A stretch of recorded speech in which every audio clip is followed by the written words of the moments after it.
할렐루야. 10월 29일 말씀 묵상을 함께 나누겠습니다. 말씀은 출애굽기 39장 42절로 43절 말씀입니다. 제가 말씀을 봉독하겠습니다. 여호와께서 모세에게 명령하신 대로 이스라엘 자손이 모든 역사를 마침에 모세가 그 마친 모든 것을 본즉 여호와께서 명령하신 대로 되었으므로 모세가 그들에게 축복하였더라. 아멘. 오늘은 출애굽기 39장 42절로 43절 말씀을 본문으로 해서 명령하신 대로 라는 제목으로 하나님의 말씀을 함께 묵상하겠습니다. 신앙이란 참 단순하면서도 어려운 것인데요. 어떤 사람들은 하나님께 아무것도 엽주지 않고 마음대로 결정하는 사람들이 있는가 하면, 또 어떤 사람은 대학은 어디로 가야 될지, 회사는 어디로 취업하는 것이 좋을지, 배우자는 누구로 예비하셨을지, 뭐 그런 것까지는 이제 기도하고 좋아요. 그런데 뭐 중국집에 가서 내가 짜장면을 먹는 것이 좋은지 짬뽕을 먹는 것이 좋은지 그런 것까지도 막 하나님께 여쭤보는 사람이 있는데, 그거는 결정장애이지 그 믿음이라고 볼 수 없습니다. 예를 들면요, 하나님께서 나에게 주신 달란트를 바탕으로 창조성을 발휘하면 되는 것이고, 하나님께서 나에게 주신 자유지를 발휘하면 되는 것인데요. 이 성막을 지을 때도요, 여러분 잘 생각해 보세요. 성막을 지을 때 이거는 말씀을 안 해주셨어요. 어떤 부분이냐? 바닥 깔개. 저는 성경 어디에서도 성막의 바닥을 무엇으로 깔으라고 하는지 말씀하는 그 성경 구절은 찾지도 못했고 알지도 못합니다. 그럼 왜 말씀 안 하셨을까요? 그냥 너네가 알아서 해라 이거예요. 그냥 우리 뭐 영화나 드라마 같은 데서 보듯이 중동 사람들이 텐트를 치고 바닥에 먼지나 먼지가 날리지 말라고 바닥에 양탄자 깔잖아요.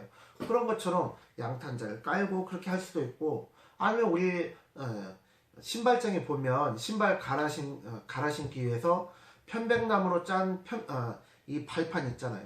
그런 식으로 발판을 쫙 만들고 그 위에 또 양탄자를 쫙 깔고 그 위에 진설병이니 뭐니 하면서 성막을 짓고 그렇게 진설병 같은 거를 설치하고 그럴 수도 있다고요. 그런데 하나님 말씀 안 하셨어요. 그거는 너희가 그것은 너희가 너희 생각대로 설치하라 이거예요. 그냥 그런 것까지 시시콜콜하게 말씀 안 하십니다. 그런데요, 중요한 것은 무엇이냐? 중요한 것은 오늘 본문에 나와 있는 대로 명령하신 대로, 주님께서 우리에게 말씀 안 해주시는 부분도 있지만요, 말씀해 주시는 부분, 말씀 안 해주시는 분은 그냥 우리가 기도해보고 기도해보고란다. 그냥 우리가 그냥 당연하게 그냥 우리가 자유롭게 결정하면 돼요. 그런데 명령하신 부분들이 있잖아요. 대제사장의 에봇은 이렇게 만들어라 하면서 양식을 알려주셨잖아요. 성막은 이렇게 해라. 뭐 어떻게 그 울타리는 어떻게 만들어라 알려주셨잖아요. 금 등잔대는 한 달란트로 해가지고 통으로 짜서 만들어라. 또 우리가 생각할 때는 그걸 하기 힘들 것 같잖아요. 한 달란트가 몇 킬로라고 했죠? 34kg. 34kg짜리면요, 금 한 덩어리가 12kg거든요. 한 덩어리 이만한 거. 막 요만한 1kg짜리 말고 요만한, 이렇게 우리 영화에서 보듯이 금 나와라 뚝딱 은 나와라 뚝딱 할 때 나오는 그 금 한 덩어리가 12kg인데요.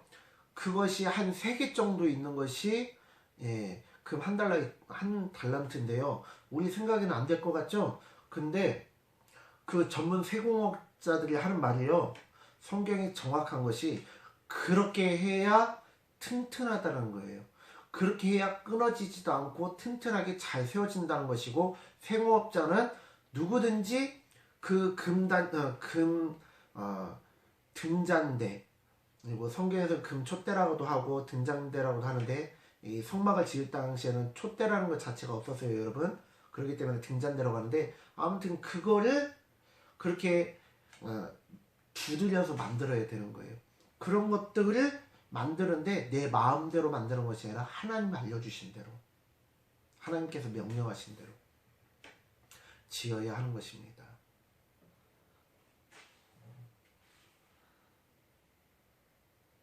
마찬가지로 성막은 하나님께서 명령하신 대로 만들어야 되는데요, 마찬가지로 교회는 하나님께서 명령하신 대로 세워야 합니다. 예수 그리스도의 십자가 보혈로 뿌리를 십자가 복음에 뿌리를 두고 기도의 기둥을 세우고 말씀의 지붕을 씌우고 성령의 9가지 열매로 벽을 세워서 교회를 든든하게 세워 나가야 하는 것입니다. 제가 요새 공부를 열심히 하다 보니 다른 일을 할 시간이 없는데요. 신앙생활을 열심히 하면 다른 교회, 다른 목사님, 다른 성도들 하나님의 영광에 먹칠을 한다고 하면서 그들을 욕할 시간도 아깝고 그런 것에 신경을 나눌 틈이 없어요. 그리고 또한 내가 그렇게 말씀을 연구하고 신앙생활을 하면 할수록 나도 그들과 똑같은 죄인이다라는 것을 깨닫고 그들을 불쌍히 여기면서 기도해 줍니다. 그렇다고 해서 그 사람들 죄를 지었는데 용서해 주지 않아요. 죄를 지었으면 죄값을 다 치르고 죄값을 다 받아야죠.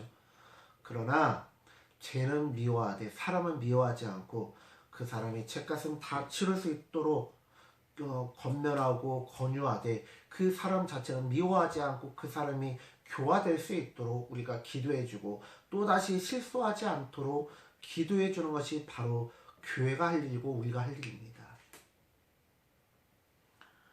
세상에서도 이렇게 말합니다. 사랑하며 살기에도 바쁜 세상 왜 그리 서로 미워하고 싸우냐고, 왜 그리 아둥바둥 살아가냐고 얘기합니다. 그렇습니다. 세상에서도 그렇게 말하는데요. 하나님의 명령대로 살아가기에도 바쁜 세상입니다. 명령대로 사는 것만 해도 벅차고 바쁩니다. 사랑하는 우리 성도님들은 하나님의 말씀대로 교회를 세워나가고 나를 변화시키기에도 이 부족한 시간 알뜰살뜰하게 잘 살아내시기를 바랍니다. 하나님의 명령하신 대로 교회를 세우며 나를 변화시키는 일에 집중하는 저와 우리 모든 성도님들 되시기를 간절히 축원합니다. 기도하겠습니다. 하나님, 오늘 말씀을 보니 이스라엘 백성들이 그리고 모든 장인들이 하나님의 명령하신 대로 하나님의 성막을 만들기 위해 세우기 위해 2번, 3번 점검하고 또 점검하고 몸과 마음을 정결히 하며 열심을 다해 성심을 다해 하나님의 성막을 만듭니다. 그리고 마지막으로 모세가 또다시 한번 전체적으로 잘못된 것은 없는지 하나님의 명령을 잘못 이해하고 하나님의 명령대로 되어지지 않은 것은 없는지 꼼꼼히 하나부터 10까지 다 체크하고 점검하고 하나님 앞에 이 성막을 올려드립니다. 하나님, 하나님의 명령하신 대로 세워지는 것이야말로 성막이듯이 하나님의 명령이 이루어지는 것이 성막이듯이 교회 또한 하나님의 말씀대로 세워지고 말씀대로 이루어지는 공간이 될 수 있도록 은혜 베풀어 주시옵소서. 나의 삶이 말씀으로 세워지는 하나님의 성전된 몸이 될 수 있도록 은혜 베풀어 주옵시고 하나님의 몸된 교회가 될 수 있도록 은혜 베풀어 주시옵소서. 감사드리며 예수님의 이름으로 기도드립니다. 아멘. 사랑하는 성도님들, 오늘 하루도 하나님의 말씀대로 교회를 세워가시고 하나님의 성전된 나의 몸을 변화시키며 세워나가는 우리 귀한 성도님들 되어주시기를 간절히 축원합니다. 샬롬.